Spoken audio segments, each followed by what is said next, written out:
to why it's gotten so competitive. But it's definitely helped the guys that maybe struggled on the brakes in the past. AJ, I know everybody talks about SVG at road courses, but you're a good road course racer yourself. Do you feel like you may be one of two, including SVG, who could stand in the way of a guy needing a win to advance into round of 8? I mean, I'd hope that I can, but just looking, being 100% honest with myself this year is we just haven't had the speed at most of the road courses, and I don't know if it's the tire or what it is, but I'm working hard to get more speed out of myself and make it better for our race team.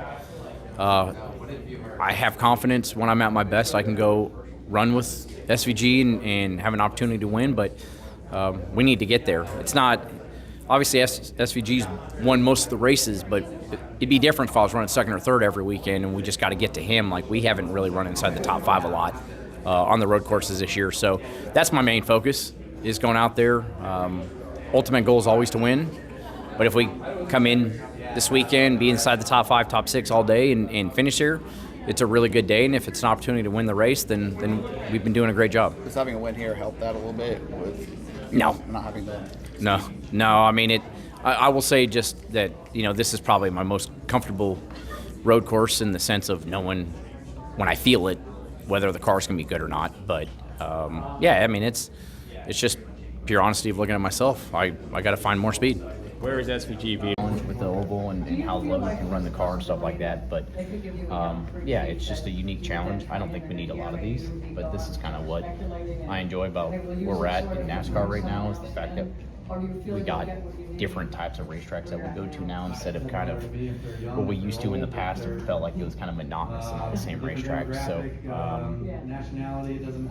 I've always enjoyed this place. I asked Chase Elliott that same question. He talked about the flow of the track. It's compared to, say, a Watkins Glen. Do you feel the same way? This track doesn't flow quite as well? No, I mean, I think it's a challenge.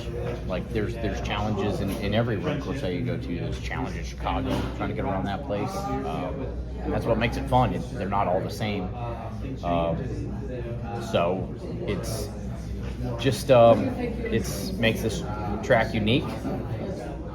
I think it puts on really good racing, and no matter what is out here. So. Yeah, but I don't really think too much about what makes it more special, less special than the other place. Thank you. Good luck. The tire cracks and the big turtles. I mean, how does that change your approach to some of those corners, like in the chicane? Well, I mean, I guess I'll find out when we get out there, but I kind of like the fact that it's in the final chicane, because especially with the Cup cars, we don't need to be clobbering the turtles, but you have to for speed when they're there. But last year, when they removed them, it was tough, because you just did not. It's so hard to see in these cars, just to try to find what track limits are, especially when you're following somebody. So it really was tough in the race last year, and there was a lot of time there if you just cut it right. But I felt like there was always a judgment call on what you were going to get called on and what you didn't.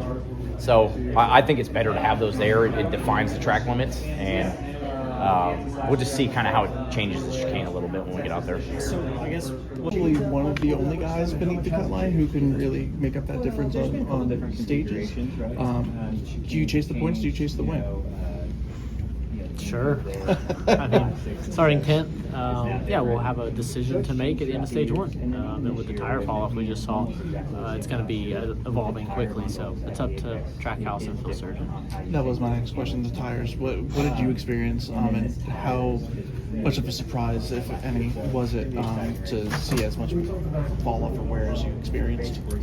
I didn't wake up and think this would happen. We saw it in the first group, and luckily we were in the seconds. We were able to adapt, and I could hear Daniel in the first practice group just wanting to pit, thinking something like it's just bad, and they're saying your fall off is with everybody else. So, we missed it. Trackhouse did not expect that. For sure. So we were expecting the lap times of last year, which was seconds faster. Obviously at Bristol you had no tire wear in practice, and on a race, right? Completely different. Do you feel like here, just because different surface and you're kind of going to be racing at the same time, that you won't really experience too much different? Yeah, we just had a lot of fall off. what happens tomorrow, I have no idea. That's a lot to digest right there. And we won't know until we get 5 laps in tomorrow. We'll know on lap 4, 5 if it's going to fall off or not. Are there balance changes that can be made between now, or that need to be made between now and the start of tomorrow's race? I'm asking for a lot of changes. I don't think we can do it. You can't do that kind of stuff in today's world. You can't. We're slowing down that much. Pace is slower. We would change things. So that I don't know what they would even change if they could, but I know we're not allowed. So make do with what we can. Shane told us that you were at a sim session with him, I believe. What can you pick up from watching him in the simulator?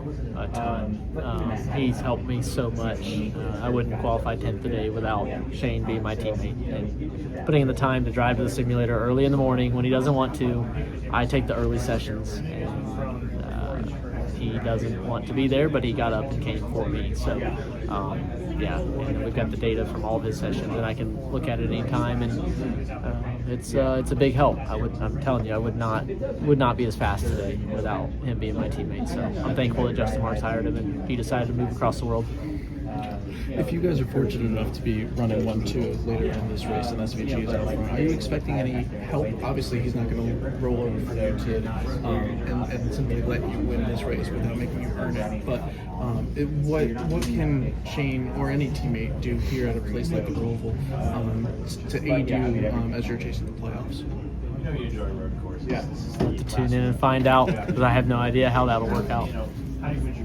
Glenn, we were close, but we probably needed a little bit more to be where we expected to be. So, when it comes to road course racing, it's like you got to have top 5 speed to be in the game. And once you're in that top 5, it comes down to execution and strategy. Maybe a little less this year with SVG being so fast, but typically if you can put yourself in the top 3 or 4, it's going to be about the pit stop, it's going to be about the strategy, when the cautions fall, whether or not you'll have a shot to win the race. And I felt like we've done that a couple times, like we put ourselves in that spot. So I feel good about the speed. You're always wanting to be better. And even today, I feel like we were okay, but we could have been better and we missed it a little bit. But even that, we still qualified in the top 6 and we'll have a shot tomorrow. But you're always pushing to be better, trying to find more, and so is everybody else. And it's, but I feel like we're in the hunt. Thank you. Yeah. Michael, I feel like this is $1 million question. How do you stop SVG? How do you beat him at these road courses now with how good he is? Yeah, you just keep working hard. It's every streak comes to an end in any sports dynasty or run. Obviously, what he's doing is very special, and I'm not trying to downplay that. I mean, it's amazing what he's doing, but he's not going to win every race, and he's not going to be able to do it forever. But he's the man to beat. We all know that, and so we're all working hard to try to figure out, how to find those few tenths. I'm sure he'll do great tomorrow, and I'm curious to see how this plays into his wheelhouse with as much fall off as we have right now. So it'd be interesting to see. I think tomorrow is going to be a new dynamic. Like I said, I'm sure he'll adapt really well. And but I also feel like it could be an opportunity if you manage the tires and manage those runs well, where you can put yourself on a good side of a strategy, and hopefully those windows will open up and we can do that. To that point, how different was the tire today as very compared different. to what you Yeah, expected? I mean, overall the speeds are down quite a bit, like from what we ran here last year. Some of that is the tire bundles and not being able to shortcut the chicanes, but I don't think that's 2 seconds. I think that's a half second. And so the tire falls off very quickly, which is fun, mostly on the drive side and the lateral side. So you're sliding around a lot. And whoever manages it that best throughout the run is going to be fast tomorrow. I hope it stays like this. You know how we've seen like some practices be extreme and then the race not as much, or Bristol, nothing in practice and then the race be extreme.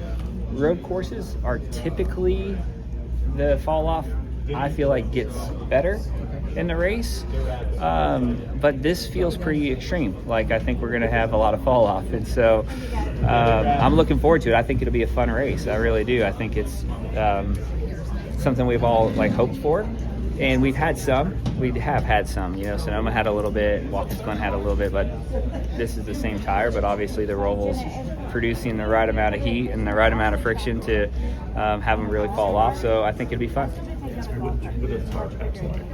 Great. Yeah, I think it's good. It just keeps everybody on the racing surface, where you're not just bombing those curbs as hard as you can and closing your eyes and hope you make it on the other end. You have to be more tactical and tidy to get through there.